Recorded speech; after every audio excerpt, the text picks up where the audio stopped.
And I'm like, mommy knows that you ate it.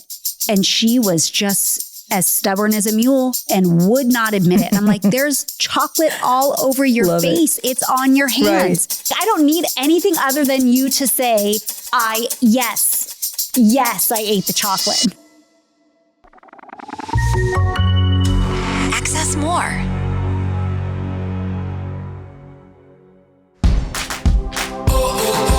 Life is like a roller coaster, but it's so much better when we go through it together.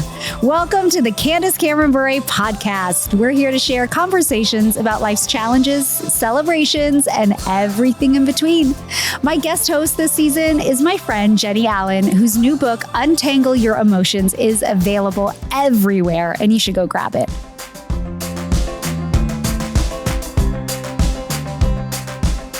This has been, I think we're kind of at the halfway point. Yeah. This has been such a great eye-opening season. I really enjoy talking about emotions, even though it can be hard at times, but there's something that's so freeing about it. Yeah. And makes you feel connected to another person. It does. I know. I feel that way. It's truly been delightful, this whole thing, just talking with you about all this. I think emotions are fabric that's holding us all together. We just don't ever look at it. Like we don't ever look at the strings, right? It's just there and we don't think about it. Yeah. But when you really look at it, you realize, wow, this is affecting every part of my life. And we need to think about it. We need to talk about it. We do. Hey, last week we mentioned the If gathering a little bit in conversation, but would you share, before we deep dive into our topic today, will you share what the If gathering is all about with our audience? So it's been really special. 10 years ago now, this is our 10-year anniversary. Congratulations. Yeah, it's pretty fun. We exist to bring people together so that they can know and experience God. And women have come from all over the world. It's been really exciting. Now we are doing that with the entire globe. And it's really exciting. It's called Gather 25. So now it's literally kids everywhere all over the globe. We're going to gather the entire global church. That's the new dream. March 1st, 2025.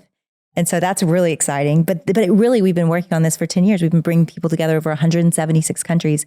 And what's so special about it is a woman in their church in Zimbabwe, a woman in their church in Idaho can say, hey, I want to host. And now a man, woman, child can say, I want to host. I want people to come together and worship God together. There's something about technology that has given us a moment right now to worship God together. And it is so needed. I mean, it just feels like the world is so divided. And If gathering has always made me feel, and I know Gather will be the same, like the church is strong. Yeah. Like the church isn't so divided. We really want good things for our families and for the Lord. And it just brings people together in a really special way. Are these weekend conferences? Yes. So If gathering happens, it just happened February 23rd and 24th, but anybody can watch it right now. It is available. Tell us the website. Ifgathering.com, and you can go relive it. It's really special. I love it so much. Who is the lineup this year? Oh, so many good people. It's David Platt, Chris Kane, a woman named Jada Edwards, who I love, Bianca Olthoff, who's been here before. So many great, incredible speakers. Awesome. It's really great. Okay, so go check out If Gathering, everyone. Available online, so it doesn't matter if you don't live in that city or don't fly in for it. Yeah. So we've been talking about specific emotions, joy, sadness, fear, and anger. And now we're going to start to talk about all of those emotions and how we drive those emotions, where we put those emotions, how we deal with those emotions. So let's start there. Yeah, okay, so a little refresher if you're just joining us. We tend to, with emotions, want to fix them. But emotions are not meant to be fixed. They're meant to be felt. And the way that we try to fix them is to conceal, control, and to cope with them. And we all do this at different points. And sometimes it serves us for a season. But if we keep doing that, then we suppress them and they come out sideways and we end up hurting people and it gets really unhealthy.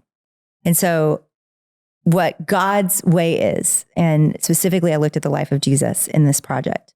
How did Jesus deal with his own emotions and how did he deal with other people's emotions?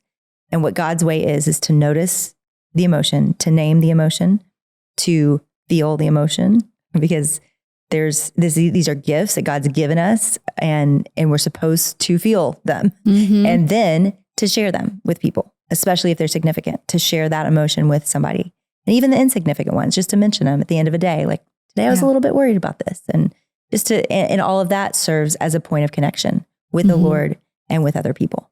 But ultimately, we've got to decide what to do with them after that. Yeah. And I'm going to go back to an image I've already described a little bit with the ocean, and talk about, what if you're out in the ocean and it feels like you're drowning? If your emotions are hitting you at your ankle, or if you're waist deep, great. Like that's life. You're swimming in it. That's great. But if you feel like I'm drowning, then you got to get help. That's one point of decision. You've got to decide, do I reach out to a doctor? Do I reach out to a counselor? Do I reach out for help? And there are some of you having suicidal ideation. Some of you are having anxiety to the point of it being crippling. And I would just say, don't be afraid to ask for help. And that is not the way we're supposed to experience our emotions. And there's help for that. But then we have to decide, okay, in a normal case, right, where I feel frustrated with someone at work, for instance, this has never happened, but let's imagine that somebody at work disappointed me. then what do I do with that?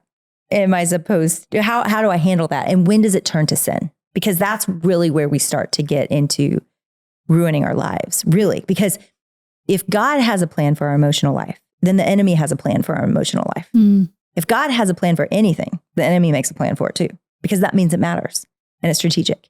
And God does have a plan for our emotional lives. And it's ultimately, instead of this tied up thing that we've been doing and suppressing and coping and concealing, it's to throw that rope and those lines to God and to other people. It's deep connection. And if you think about any great movie you've ever seen, what do you love about it? It's emotional. It brings you in. You feel like you're in the movie with these characters. You care about them. Boring documentary, you don't care. You just want to turn it off. Right. Like, it's boring. Yep. Emotion is what brings depth, connection, life, joy, all of it. Like it is the fabric. It ties us all together. So that's what it's for. And it has a great purpose in doing that. And anybody that has experienced truly weeping with somebody, like just being with someone in mourning, there's nothing like it. And you can't say anything. You just cry together. And there's something really powerful about that. You know what I'm talking about if you've ever done it. And if you haven't, I would highly recommend probably crying, because you probably need to. Watch a sad movie, whatever triggers it. And you probably need to cry for a few hours or days. And so that's the goal. And then you go back and go, okay, if that's the goal and that's what I'm supposed to do, then how does it go wrong? And I will say this, a million ways, because we don't feel our emotions. We don't name them. We don't share them with anyone. They come out sideways and they hurt people. And it does the opposite. It doesn't lead to connection. It actually leads to passive aggression or to hurting people. So we've got to decide, what are we going to do with this? And it's so great because, let me give you a great example. So my son is a freshman this year, and he asked his first girl to boy ask girl dance. And he came home from school and he was devastated because she said no.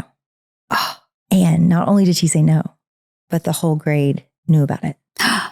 And they were making fun of him. Oh, that makes me right? So sad for him. So he comes home and tells me this. Now, what I want to do, I feel strong emotion. I feel sad. I also feel mad. I'm like, I was like, I want to go beat up those kids. Right. I want to hurt some little girl in ninth grade. Like, I want to cause trouble. And then not only that, we're going to kill this thing. Like, we're going to you're going to get a brand new suit. You're going to get brand new Jordans. Right. Like, you're going to look fine. And we're going to find the greatest girl for you to go with.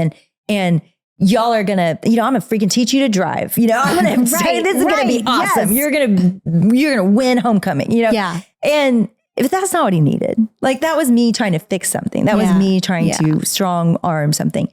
What he needed is for me to be sad with him, for me to be like, oh, buddy, that hurts. Like, that has to feel so hard and so embarrassing. And I'm with you and I love you. And I'm just so sorry.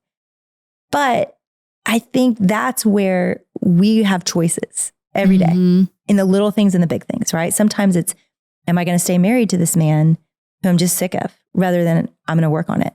Or sometimes it's, my kid's sad. Am I going to be sad with him or try to fix him? It's little and it's big. Yeah. And I think that's where the rubber hits the road of emotions, and you realize, wow, emotions are really shaping our lives. They're really helping us to make decisions for better or for worse. Mm-hmm. And you have an example of a little train with emotions, right? So this is helpful. So a friend Cassie shared this with me. She's a counselor. And when I was working on this book, I called her and asked her you just did a little research with her. And she said, well, here's what you got to know is if the emotions are driving the train, if they're the engine, you're probably going to go off a cliff. But if your will is driving the train and your emotions are part of the train, the emotions are a little in the picture. It's a little. They're the other little cars behind your thoughts, engine. your emotions. You could add your relationships to it, your behaviors, but ultimately it's like your will, your decision. Your will. What are you going to do now?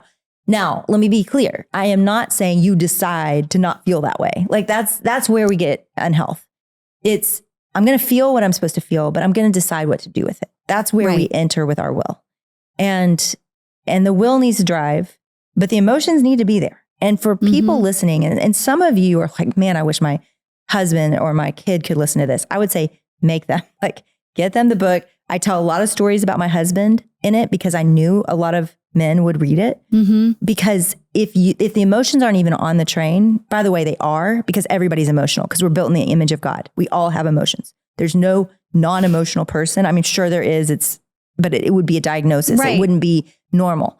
You have emotions. It's just you choosing not to feel them. You're choosing something to do with it. I'm saying, let's make better choices. And they need to be a part of the train and they need to come along because I'm just going to be super blunt. You are just not going to be a very easy, likable person. Like if you truly are like, I don't feel and I'm not going to feel, then that means you're not compassionate when someone cries to you and you're not going to feel safe to them. It means when someone is angry at you, you're going to blank stare them and go to sleep and never heal what is broken in that relationship. If you really don't feel emotions and you're not willing to feel them, you're going to miss out on the joy of watching your kid get married. You're going to miss out on the joy of worshiping God and feeling a connection with him. Like all of that you miss. Oh, that would be so sad to me. That person I feel so sorry for. Yes. And that's what I didn't realize for so long. I thought it was an easier life. And I think a lot of people feel that way. Yeah. Yeah. So again, I'm going to ask this a couple of episodes ago, but fight or flight? Yeah. For me? Yeah. Fight or flight. Because this is we actually bonded on this. This is the reaction now to the emotions and what's driving it. So we talked about the river and we talked about our capacity to regulate and that everybody has a different capacity. Yeah. And so to be gracious to people that snap, because a lot of times it's because of trauma or difficult things they've been through or a lot of stress in their lives. So I would say fight. And see, it's so funny. You said flight and you were embarrassed about that. I say fight and I'm embarrassed about that. Why are you embarrassed? I think because it surfaces in an unhealthy way as irritability and very short with people. Okay. And if I don't do it out loud, I do it in my head. And I don't want to be that way. I think, I actually super vulnerable. I last week was on the phone call with a lot of the girls. We were in a cohort together talking about a lot of these things. I've learned a lot from them. A lot of the book was because of them helping me feel my feelings again. And everybody shares pretty big things that are going on in their life. Everybody's got pretty big things going on in their life. And a lot of times, so do I. But for whatever reason, that day, like the red blinking light in my life was I was just really irritated with some people at work. And I was like, gosh, I've been really let down by these people. And I'm so mad. And it bothers me how mad I am. And so I brought that up and I was like, I know this feels kind of small and like, I don't even know if it's worthwhile to mention here. Well, it turned into this whole beautiful thing because it was super vulnerable. You know, it is vulnerable for me to say, because I want to be someone that's like a great boss and like kind all the time and patient and loving and self-control, all the things the fruit of the Spirit say. But I think it was powerful because it was a little thing, but it was something that affects me every day. Right? Yeah, it was a little thing that was extremely important to you. Extremely. And it could be a big thing. Exactly. So when you think about leaders that have literally lost their ministries or their companies because they have anger issues and they never deal with it. And so much even just of the brokenness that comes out is because of unresolved emotional health. So I think I've learned to just keep a short account and to be curious about those parts of me when I feel a way I wish I didn't, to just not be afraid to say it out loud and to not fear the shame of it.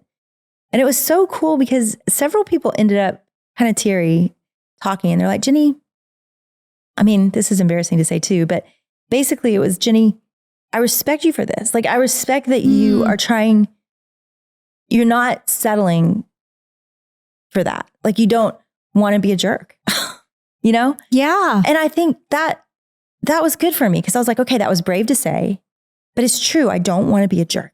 Yeah. And I think the way we don't be a jerk is we risk saying out loud, like what it is that's bothering us, because it's real. And it's not something that just goes away because I'm not supposed to feel that way. It just doesn't, y'all. You can try.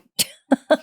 I know, but eventually it's just going to go into the pit of your stomach, and it's going to walk in a come out one way or another. Yeah. Yeah. So I think that for me is, I'm growing. And it's funny because since I shared it with them, again, we've talked about the power of sharing, the power of saying out loud what you're afraid to say. I call it, my church calls it the last 2%. Like, what's the last 2% of the thing you were embarrassed to say? That whatever it is. I mean, what are you embarrassed? And it might not be something huge. It might be something really small. But when you say that out loud, it loses power. And it's just so funny because I haven't been as bugged by people lately, just saying interesting. it. Yeah. And then being empathetic to it. Because it also brings awareness to you in your mind that maybe, because when you stuff it down, then it feels like a secret and you shouldn't have those feelings, and they just build up. That's it. And they grow. Yep. But just saying it, speaking it out loud, letting other people know, there is a freedom in that. And then you're aware, like, oh, this does irritate me, but I've told someone. So now I'm going to maybe be more aware of it, or I'm going to just not allow it to irritate me. I don't know. It just changes my mindset too when I've told someone. To everyone listening, if you're wondering, am I an emotionally healthy person? This is emotionally healthy. Like, when you say what you feel and the other person can hear it and receive it, and they can say what they feel. And then if that makes you feel something, you say that. Like, it's not being afraid of a dialogue like that that begins to mature us and set us free. So what happens when we don't have that kind of self-control with our emotions? When maybe we are a great question. in fight mode?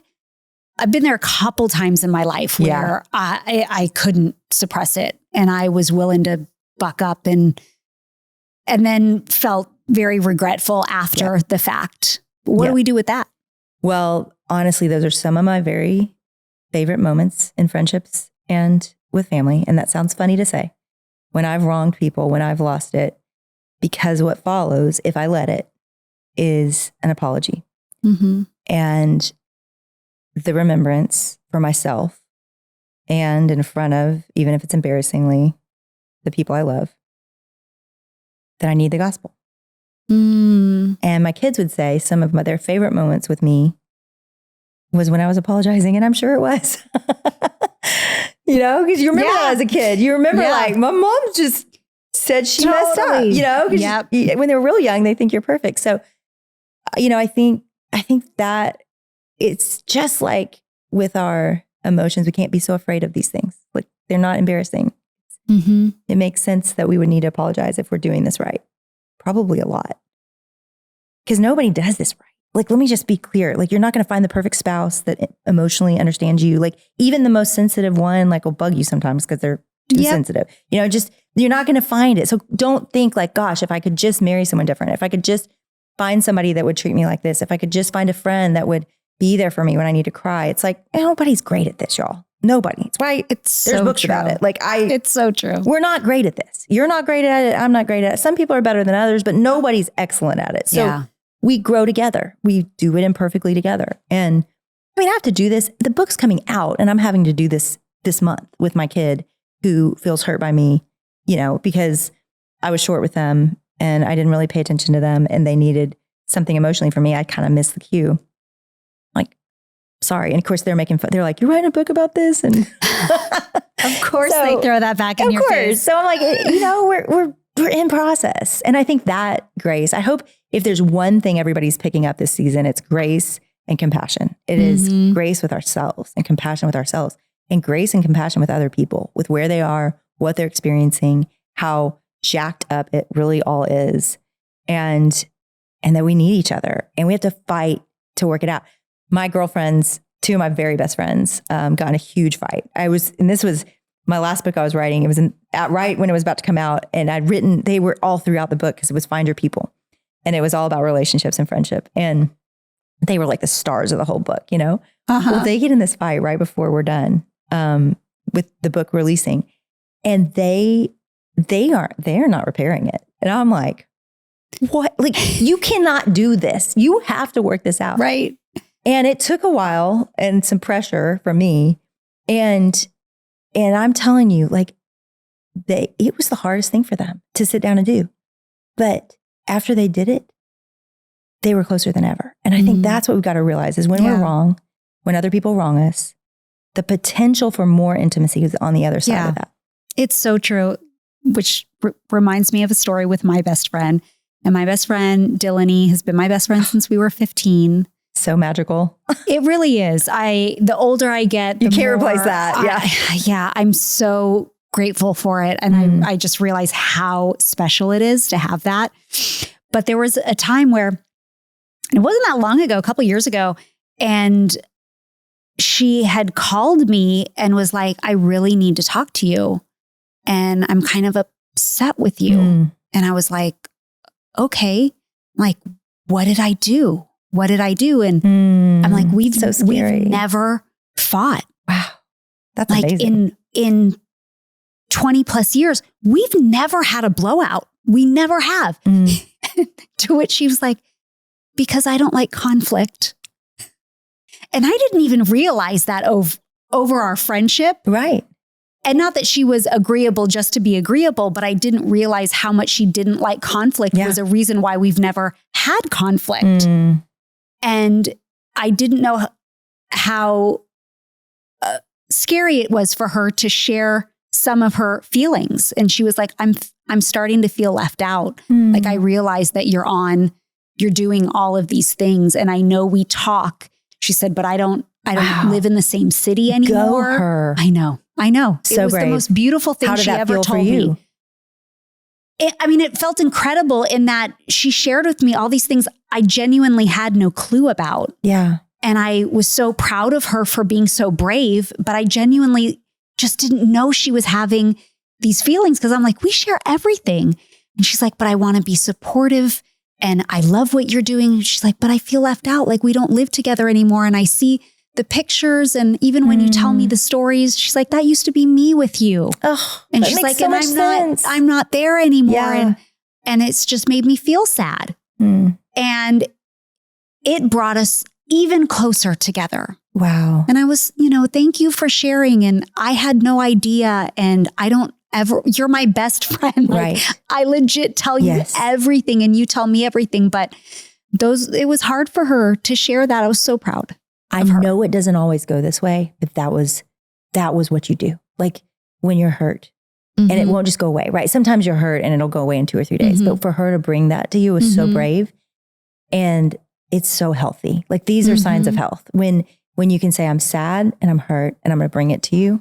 And sometimes, just to be really candid, because I know some of you are in really hard marriages or you're in hard friendships, you have to give the person a script. You have to say, listen, I need you to say, to not try to fix this or make this about you. I need you to listen, and I need you to feel with me what I'm feeling right now. You just kind of have to set them up. Yep. That's a real good trick. And that's okay to do. That's, again, we're moving towards emotional maturity here. Like, what does it look like? And it looks like, I know this is going to be really 101, using our words, noticing what we feel, naming it, feeling it, and sharing it. It really is life-changing. And I need to give this disclaimer. It's super awkward for a long time. Like, it just is. And it may be awkward forever. I don't know. I'm still kind of sometimes in the awkward part where you go, I'm feeling this way, and it feels awkward. It feels selfish. It feels, but it is how we get through all the hard and the good. Did you know that over 85% of grass-fed beef sold in the US is imported from overseas? That's a staggering number, right? That's why I'm sharing about Good Ranchers. They are the #1 source for 100% USA grown meat you can trust to feed your family. Instead of getting overpriced imported meat from the store, Good Ranchers delivers meat for your family straight to your door. Have you thought about switching from the grocery store to Good Ranchers? Well, right now, subscribe to any of their meat boxes and get my special offer of free chicken for a year. Yeah, that's adding over 2 pounds of their fan favorite, pre-trimmed chicken breasts to every order for a year. When you subscribe and use my code CANDY, their beef, chicken, pork, and wild-caught seafood is all 100% sourced in the USA, which your grocery store can't say. Go to goodranchers.com, pick your box, use my code CANDY, and get meat you can trust from a company that cares. Not sure which box you want? Try their bestseller, the Rancher's Classic. Or if you're a hungry household, check out their Family Feast Bundle. Get quality, local food you can trust and feel proud to feed your family. Go to goodranchers.com and use code CANDY to claim over 25 pounds of free chicken today. Goodranchers.com, American meat delivered.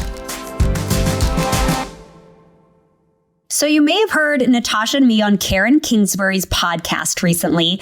I watched a screening of her new movie, Someone Like You, which is out in theaters April 2nd. And wow, you guys, I hope you get to see this movie. It's a love story written by best-selling author Karen Kingsbury that follows a grieving young architect on the sweetest, most redemptive journey after he loses his best friend. Along the way, he discovers her secret twin sister. And I'm not going to give away the ending, but let's just say the plot twist will tug at your heart and remind you of the power of forgiveness and love. This is a movie for the whole family. So make a plan for a night out at the movies April 2nd and get your tickets today at ccbpodcast.com/someone like you.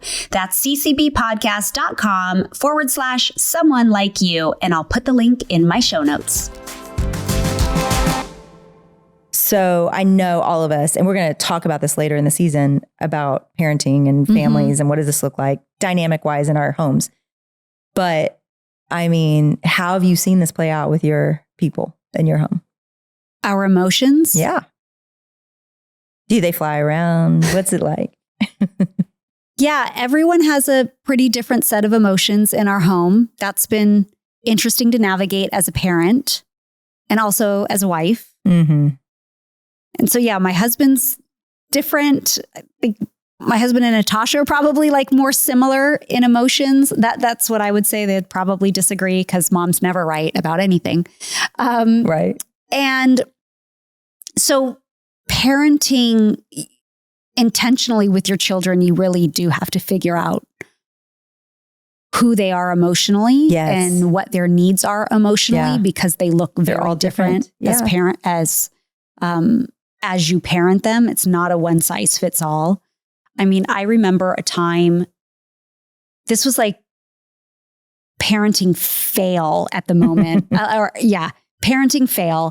And I think I don't know who it wrecked more emotionally, me or Natasha, but I'm going to say she was probably 3, maybe 4. And she ate a bunch of chocolate. It was all over her face. I mean, you know where this is going. Totally. So it was like, we know. Yeah. Where like, did you eat the chocolate? You can see half that. No.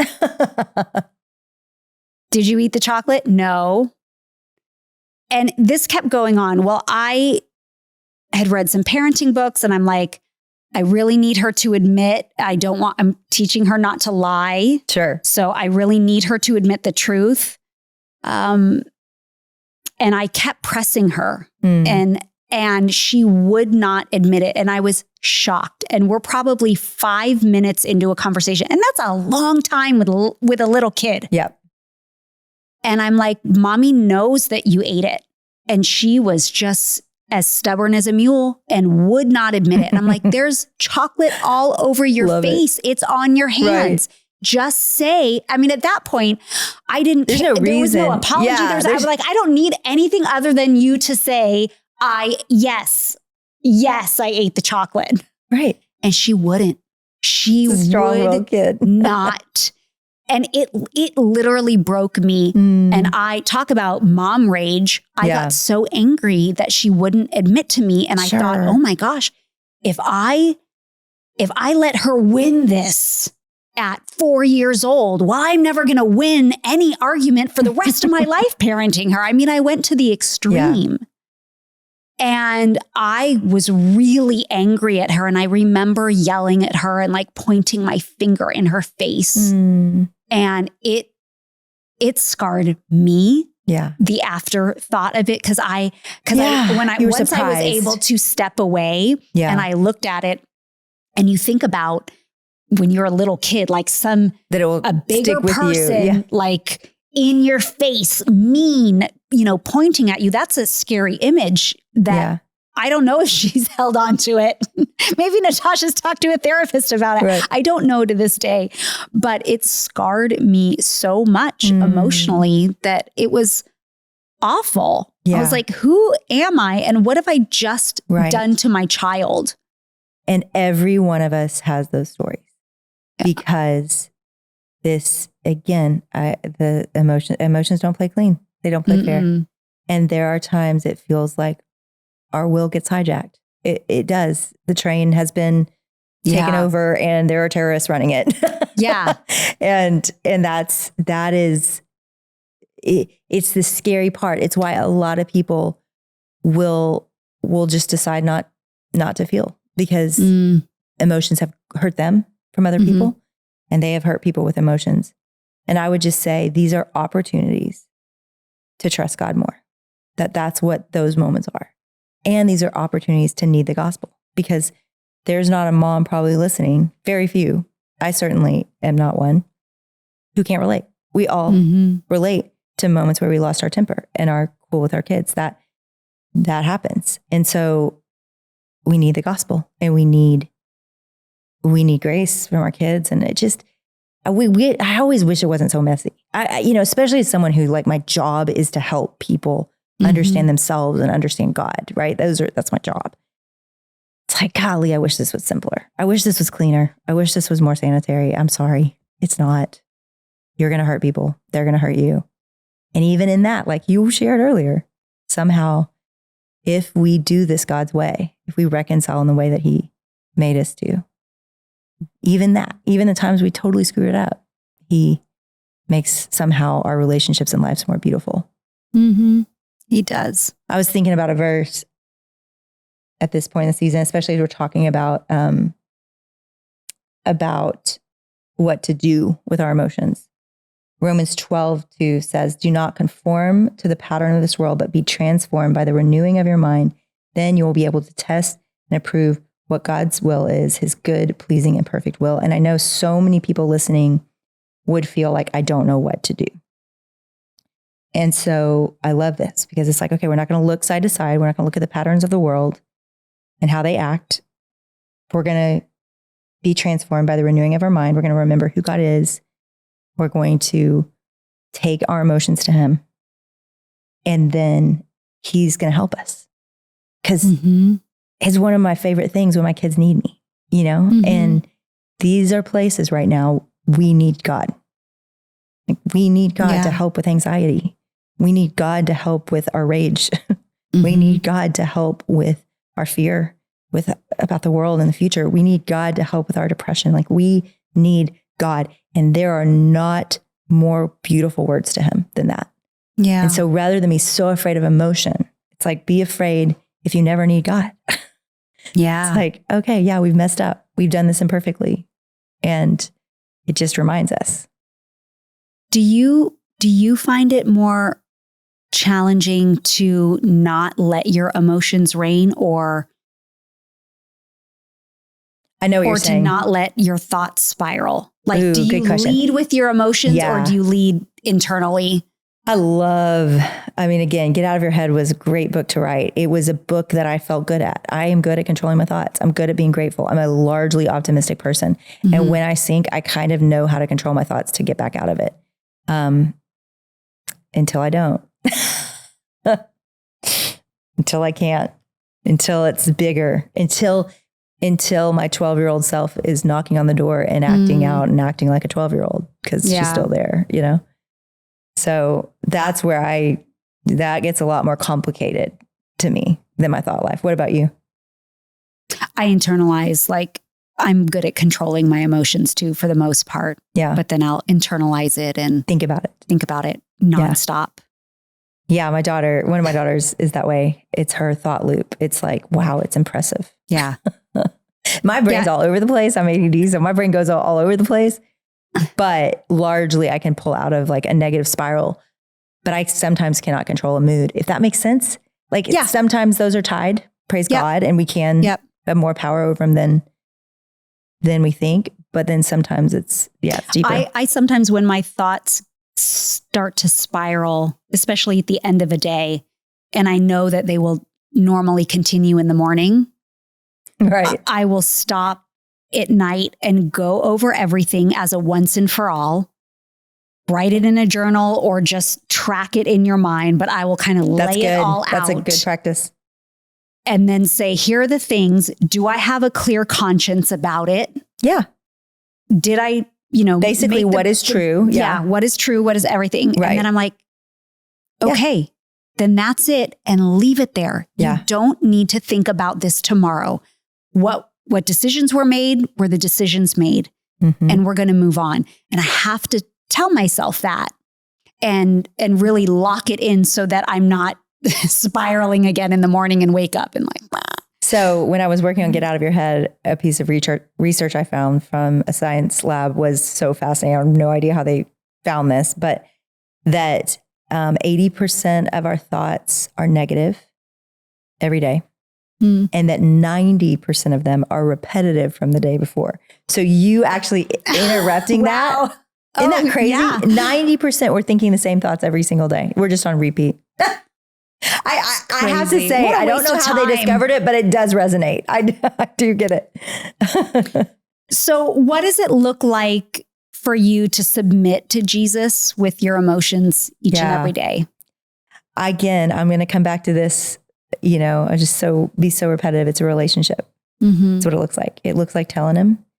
It looks like being in the word to know what is true. It's centering. So even if you feel afraid, to hear God say, do not be afraid. I'm never going to leave you. Comfort you.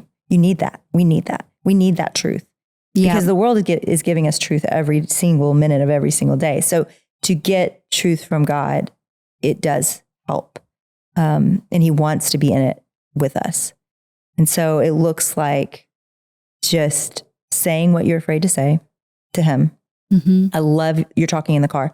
I'm a big prayer in the car out loud. I do think there's something really profound about praying out loud. It's as if God is real and he is. So it doesn't feel crazy. It is just, he is real and he's listening. And so just to do that and to say, and to invite him into it. And you will be so surprised. If you're listening and you're like, I've never done that. I've never invited God into my emotions. You will be so surprised at how he shows up, because it really is when you think about the fruits of the Spirit, what does it say? That you're going to be perfect, that you're going to be, have everything together, that everybody's going to like you. No, it says that you will be more peaceful, that you will be more patient, that you will be more kind, that you will be more joyful. Like it says things like that. That's what we get when we're close to God. That's the fruit that comes out of our life that he brings into it. And we all crave those things, right? We all want those things to be true of us. But the way it comes is by abiding. And the abiding is a relationship. It is to talk to him. It's to yell at him. It's to be happy with him. It's to tell him everything. Yeah. My prayer life is just on constant conversation. There's no goodbye. Too. There's no amen. It's like, and how are we going to do this now, God? Like, what do you want to know? What do I need to know about this? Same. Help. It's an ongoing dialogue. That never has a period on the end of it. I love it. I do too. I love it. Well, I would say the same for me. It's really the renewing of my mind. and with scripture, reminding myself of God's character, who he is. And then some of the practical deep breathing, take a breath, maybe walk away. Yeah. And sometimes, honestly, I need a little self-motivation. Yeah. Knowing that like, okay, I am in Christ. The Holy Spirit dwells in me. I have access of God's strength through the Holy Spirit. I have access to the fruit of the Spirit, joy, peace, patience, goodness, kindness, faithfulness, gentleness, self-control. I have access to those things. So Candace, grab a hold of it. Right. And sometimes I just have to tell myself to. Yeah. And that's where our thought lives, and we haven't talked a lot about that this season. We can, we should, because to me, get out of your head and untangle your emotions are almost like required. You require both of them because there is this idea that we're supposed to feel our feelings, but we are supposed to take our thoughts captive. Like there's a power play move in Get Out of Your Head, which I wrote about, which you see in Corinthians, you see it in Romans, you see it where, you know, scripture says, think on these things and take every thought captive and we fight strongholds with spiritual weapons. You know, there is a sense of like, don't lay down and be a victim. And that's not what I'm suggesting with feeling your feelings. But our thoughts and our emotions are slightly different. Thoughts can be controlled. Emotions largely can't. And you know that if you're sad and somebody says, stop being sad. Right. What? No, we need to feel our emotions. Helpful thing. So but yet our thoughts, we really can take those captive. And so I don't know if you've ever seen there's a reel running around right now that I just thought was hysterical. It's a duck and a rooster, and the rooster says, I'm down today. And the duck says, well, have you gone outside? And the rooster says, no. And the duck says, well, have you drank your water? No. Have you eaten healthy? No. Have you worked out, moved your body? No. And it just keeps going through everything. And no. Have you, we'll add, have you spent time with Jesus? No. And then she's like, I can't figure it out. I can't imagine why you're sad, So, right. And that is certainly not to say in seasons where our emotions we're deep in them, that is what we have to do. We just have to work out. That's crazy. But does it help? It does. Yeah. Like, you do that. And then you also are aware that maybe it's a deeper issue. But it's amazing how much our emotional lives are tied to our physical lives. Oh, yeah. Big time. Yeah. Well, this is all really good stuff. It's time for our listener question. Yes. This is from Stephanie. She writes, how do you deal with someone who you aren't compatible with, but can't avoid them because you live with them and it seems like the only option right now? This individual in my life picks and points blame without taking responsibility the majority of the time. What's a healthy way you should set boundaries without feeling like the bad guy? You have an answer? Well, I was kind of like, if they're that miserable to you, why do you care if you're the bad guy? Right. Set the boundaries. Right. But let's.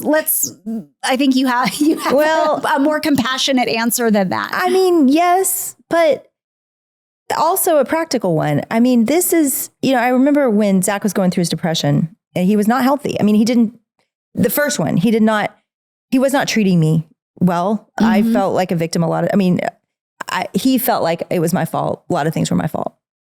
And I remember my counselor saying, you got to stick to your side of the road. I was like, what can you control? And then how do you go to the other side of the road and like check on them?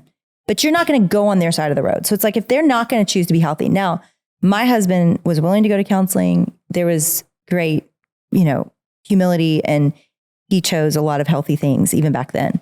But I would say one boundary is just like, listen, I don't want to keep doing this. Like, you've got to work out your stuff and know what is on your side of the road and know what's on their side of the road. And this is true with teenagers too. If I could feel every up and down that my teenager's going through and be on their side of the road, following every feeling they have. Well, you're going to be exhausted, especially if you have a few kids. So I stay on my side of the road. I check on them. I bring them a snack. I go pick up McDonald's for them. But I listen and I care. But then I go back to my side of the road and I take care of it. And I just think that was super helpful for me because we can't always control if the other person's going to get healthy or not. Right. And so you can be as healthy as you can. So I remember when my husband hadn't considered going to counseling, I went to him and I said, listen, we need marriage counseling. I'm going to go, even if you won't, but I hope you'll go with me. And I started counseling and he came with me, thankfully. And it changed our lives. But to some degree, it's like we've got to take care of ourselves and encourage the other person, not enable the other person, check on the other person, love the other person, be supportive of the other person. But they've got to take care of their side of the road. Yeah. Agreed. So there's a great book called Boundaries by Henry Cloud and John Townsend. Yeah. So suggest reading that Timeless. one. Okay. Well, remember, life is better when we go through it together. And Jennie and I have something for you. It's a simple one-page guide to emotional health. You can get it at Candace.com, and we're also putting it in the show notes. Until next time, be grateful all day, every day. This conversation was so meaningful. Hit the thumbs up and share this episode with a friend. Candy Rock Entertainment, all rights reserved.